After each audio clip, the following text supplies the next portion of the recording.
একটু এক মুহূর্তের জন্য নিজেকে একটা প্রশ্ন করুন। যদি আপনি আল্লাহর কাছে দোয়া করছেন, নামাজ পড়ছেন, গুনাহ থেকে বাঁচার চেষ্টা করছেন, তারপরও আপনার জীবনের সমস্যা কম হওয়ার বদলে বেড়েই যাচ্ছে, তো আপনি কি ভাববেন? আপনি কি এটা বুঝবেন যে আল্লাহ আপনার উপরে অসন্তুষ্ট? নাকি এটা ভাববেন যে হয়তো আমার দোয়াগুলো কবুল হচ্ছে না? কিন্তু যদি বাস্তবতা এর একদম উল্টো হয় তো?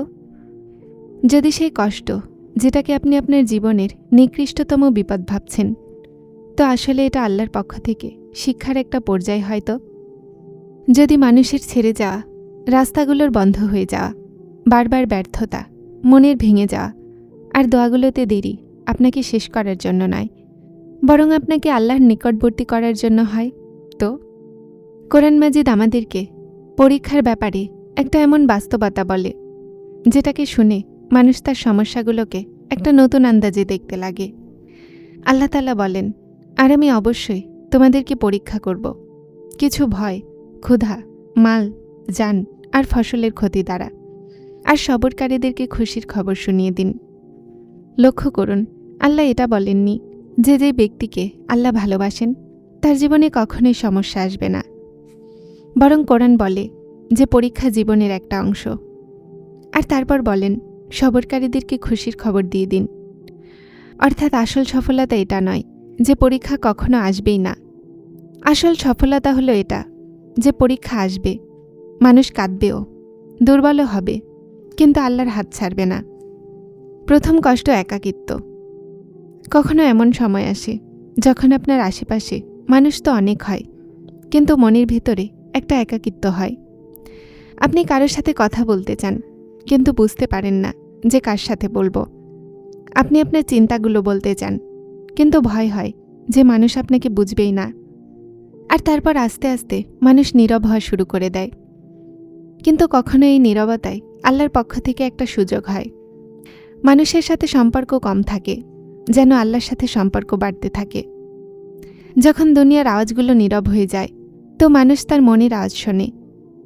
আর যখন মনের আওয়াজ শোনে, তো তার অনুভব হয় যে যেই রব তাকে তৈরি করেছে সে তার সমস্ত অশ্রু সম্পর্কে অবগত। এজন্য যদি আপনি একটা এমন দূর দিয়ে অতিক্রম করছেন যেখানে মানুষ আপনার থেকে দূর হচ্ছে, তো জলদি এই সিদ্ধান্ত নিও না যে তুমি একাই রয়ে গেলে। সম্ভাবনা আছে আল্লাহ আপনাকে মানুষের আশ্রয় থেকে বের করে তার আশ্রয়ের বাস্তবতা দেখাচ্ছেন। দ্বিতীয় কষ্ট, বারবার ব্যর্থতা। চেষ্টার পরও সফলতা না পাওয়া। মানুষ একবার ব্যর্থ হয় তো বলে কোনো ব্যাপার নয়, দ্বিতীয়বার ব্যর্থ হয় তো তারপর আবার চেষ্টা করে। কিন্তু যখন বারবার দরজাগুলো বন্ধ হয়, তো মন বলে হয়তো এটা আমার নসিবেই নেই। এটা সেই মাকাম যেখানে মানুষের সবরের সবচেয়ে বেশি প্রয়োজন পড়ে। হজরত ইউসুফের দেখুন, একটা কুয়া, তারপর গোলামি, তারপর দোষারোপ, তারপর জেল। প্রকাশ্যভাবে দেখতে গেলে প্রতিটা পর্যায়ে তার জীবনে একদম কঠিন হতেই ছিল, কিন্তু আল্লাহর পরিকল্পনা অনেক গুণ বড় ছিল। যে জেলকে মানুষ ফলাফল ভাবছিল, সেটাই আগে গিয়ে সম্মানের দরজা পর্যন্ত পৌঁছানোর রাস্তা হয়ে গেল। এজন্য সম্ভাবনা আছে আপনার উপস্থিত ব্যর্থতাও আপনার কাহিনীর সমাপ্তি নয়। হয়তো এটা একটা এমন বাধা যেটার পরে আল্লাহ আপনার জন্য একটা নতুন রাস্তা খুলতে চলেছেন। বাস শর্ত একটাই, যে আপনি দরজা বন্ধ দেখে আল্লাহর ওপরে সন্দেহ করেন না। তৃতীয় কষ্ট, আপনজনদের ছেড়ে যাওয়া। জীবনের কিছু কষ্টগুলো এমন হয় যেগুলোর প্রতিষেধক কথা করতে পারে না, বিশেষ করে তখন যখন কষ্ট কোনো অচেনা মানুষ নয়, বরং আপনজনরা দেয়। যেই ব্যক্তির জন্য আপনি দোয়া করেছেন, যার জন্য আপনি কুরবানি দিয়েছেন, যার উপরে আপনি ভরসা করেছেন, যদি সেই আপনার সাথ ছেড়ে দেয়, তো মানুষের ভিতরে একটা প্রশ্ন তৈরি হয়, আসলে আমার সাথেই কেন? কিন্তু এখানে একটা বাস্তবতা বোঝার প্রয়োজন আছে। প্রতিটা সেই ব্যক্তি যাদেরকে আমরা আমাদের জীবনে সব সময়ের জন্য চাই, জরুরি নয় যে আল্লাহ তাআলা তাকে আমাদের জন্য সারা জীবনের জন্য লিখেছেন। কখনো আল্লাহ কোনো ব্যক্তিকে আপনার জীবন থেকে বের করে দেন, কেননা সে আপনার মঞ্জিলের অংশ হয় না। আপনি সেটাকে ক্ষতি ভাবেন, আল্লাহ সেটাকে হেফাজত ভাবেন। আপনি ভাবেন যে আমার আশ্রয় কেড়ে নেওয়া হলো, কিন্তু সম্ভাবনা আছে আল্লাহ বলছেন এখন আমার আশ্রয়কে চেনো। এটাই কারণ যে মানুষ মানুষকে ভালোবাসা উচিত, কিন্তু আমার শুরু এবং শেষ আশ্রয় শুধুমাত্র আল্লাহকে বানানো উচিত। কেননা মানুষ বলতে পারে, পরিস্থিতি বদলাতে পারে, সম্পর্ক বদলাতে পারে, কিন্তু আল্লাহ বদলান না। চতুর্থ কষ্ট, মনের ভেঙে যাওয়া। কখনো কখনো মানুষ বাইরে থেকে একদম ঠিকঠাক দেখা যায়, হাসে, মানুষের সাথে কথা বলে, তার কাজ করে, কিন্তু ভেতর থেকে তার মন বারবার কাঁদে। কোনো স্বপ্নের ভেঙে যাওয়ার কষ্ট, কোনো আপনজনের ব্যর্থতা, কোনো দোয়ার দেরিতে কবুল হওয়ার কষ্ট। এই কষ্টগুলো মানুষকে ভেতর থেকে বদলে দেয়। কিন্তু আজব কথা হলো এটাই যে অনেক সময় ভাঙা মনই আল্লাহর সবচেয়ে নিকটবর্তী হয়ে যায়। যখন মানুষ খুশি থাকে তো সে দুনিয়াতে ব্যস্ত থাকে, কিন্তু যখন মন ভেঙে যায় তো সে রাতের অন্ধকারে তার রবকে ডাকে।